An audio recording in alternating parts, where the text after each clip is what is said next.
Hello everybody, my name is James, hope you're doing well and welcome back to another video, and today we're going to be talking about quite the comments an F1 team has made about its driver, as well as a Mercedes sandbagging claim. If you enjoyed the video, make sure to leave a like and subscribe for more Formula 1 content. Also make sure to follow me on Instagram and X at James's Pit Lane. I'll leave links in the description. But let's jump straight into the video. So let's start with Mercedes, and as we know, they had a really good week at the Barcelona shakedown test. I mean, they completed 500 laps without any issue whatsoever. They were also confident enough to pick up the pace before anyone else did in the test, and Mercedes also set really respectable lap times throughout the week. And Mercedes' impressive start to the sport's new era under fresh technical regulations has left it being labelled as the early favourite ahead of the 2026 season. An F1 Grand Prix winner, Juan Pablo Montoya, has suggested that Mercedes could have several seconds worth of pace in reserve. Speaking to the AS Colombia podcast, Montoya said, as quoted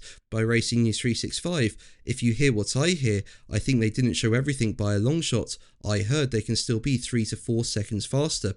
They worked a reliable program and drove a lot of laps, but if they really start pushing, then it could be very different." Now, one thing to note is that all teams would have had pace in reserve. As we know, it's brand new regulations in 2026, so that shakedown test was all about making sure the cars were reliable, and doing long runs, fast lap times was not the point of that test. But one thing to note is that when we get to the first race of the season in 2026, the cars are likely to look a lot different to what they did in that Barcelona shakedown test. So if in their first variation of the 2026 car, Mercedes have around 3 to 4 seconds worth of pace in hand, that's pretty good going from Mercedes. And yeah, as I say, they are the early favourites going into the new season. And Mercedes team boss Toto Wolff has described himself as really happy with Mercedes running at the Barcelona shakedown, but admits the squad simply don't know where they stand at this point. Wolff said, as quoted by the official F1 website, "I'm really happy how it went for us, in the sense of the interaction of the power unit deployment and the chassis. Having said that, we had a solid 3 days, that's something to build upon, but we don't really have a performance picture yet.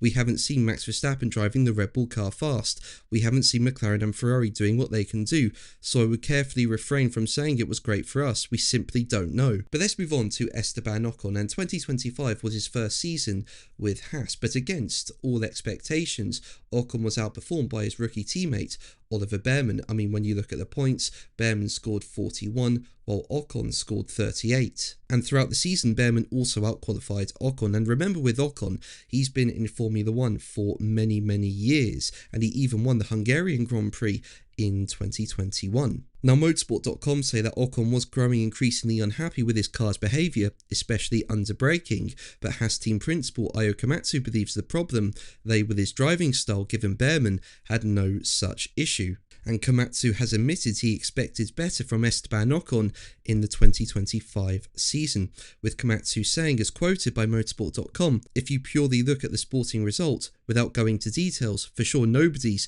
satisfied with Esteban's sporting results last year, right? You know, he's a teammate against a rookie. Yes, amazing rookie, but nonetheless, he's got 10 years of F1 under his belt. He's a race winner.